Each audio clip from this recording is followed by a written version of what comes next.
राधे राधे प्यारे भक्तों, व्यक्ति जब कड़ी मेहनत करता है फिर भी उसे मन चाहा परिणाम नहीं मिलता, तब उसका मन निराश हो जाता है। वह आवेश में आकर भगवान को कोसने लगता है।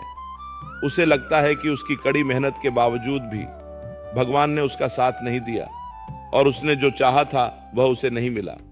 व्यक्ति अपना धैर्य खो बैठता है। यही व्यक्ति गलती कर बैठता है।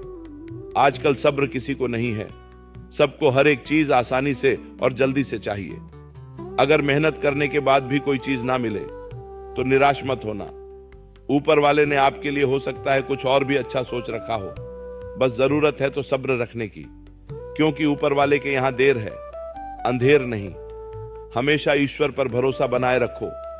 लक्ष्य तक पहुंचने के लिए मेहनत करनी पड़ती है और इस मेहनत के रास्ते में ईश्वर आपकी परीक्षा ले रहे होते हैं। कड़ी मेहनत के बाद भी जब रास्ते में बाधाएं आए तो उनसे घबराना नहीं है, बल्कि डट कर उन बाधाओं का सामना करना है और ईश्वर पर भरोसा बनाए रखना है।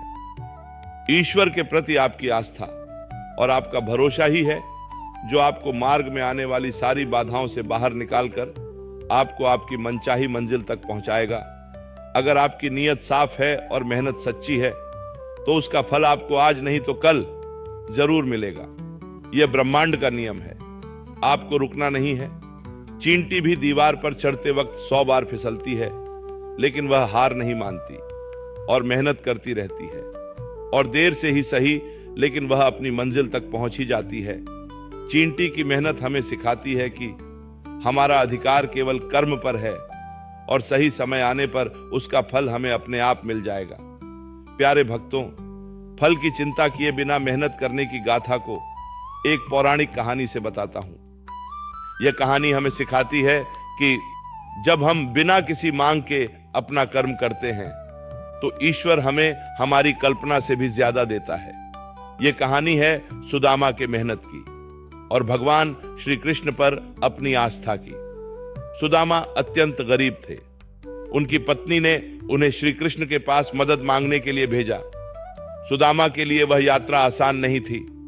वे नंगे पैर, फटे कपड़ों में, कड़ी धूप में चलते हुए द्वारका पहुंचे। उन्होंने कर्म किया। वे घर पर बैठकर केवल किस्मत को नहीं कोसते रहे, बल्कि उन्होंने प्रयास किया।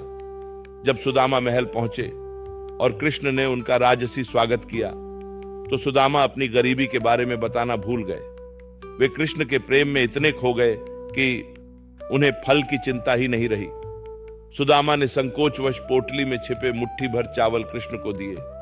यह उनकी मेहनत की कमाई थी जो उन्होंने बिना किसी शर्त के अपने मित्र को अर्पण कर दी। उन्होंने कुछ भी नहीं मांगा। पर कहते हैं ना कि ऊपर वाले के यहां देर है, अंधेर नहीं। जब सुदामा वापस अपने गांव लौट रहे थे तो उनकी जेब खाली थी। मानवीय स्वभाव के अनुसार उनके मन में शायद यह ख्याल आया होगा कि मैं गया, इतनी मेहनत की, लेकिन मिला क्या? मैं तो खाली हाथ लौट रहा हूं। परिणाम तुरंत नहीं दिखा। उन्हें लगा कि उनकी यात्रा व्यर्थ गई।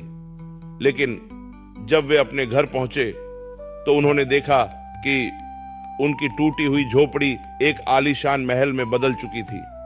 बिना मांगे ही कृष्ण ने उन्हें वह सब दे दिया था जिसकी उन्हें जरूरत थी।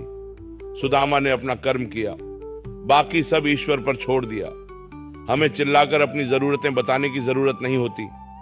अगर हमारी मेहनत और नीयत साफ है तो ऊपर वाला वह सब देगा जो हमारे लिए सही है। सुदामा को फल तुरंत नहीं मिला। उन्हें घर पहुंचने तक का इंतजार करना पड़ा। इसी तरह हमारी मेहनत का फल भी शायद तुरंत न दिखे, लेकिन वह कहीं ना कहीं तैयार हो रहा होता है। बीज बोते ही फल नहीं मिलता। मिट्टी में दबना पड़ता है, अंधेरे में रहना पड़ता है, तब जाकर पौधा बाहर आता है। आपकी मेहनत भी उस बीज की तरह है जो अभी जमीन के अंदर है। विश्वास रखिए, बाहर महल आपका इंतजार कर रहा है। प्रेम से बोलो, राधे राधे।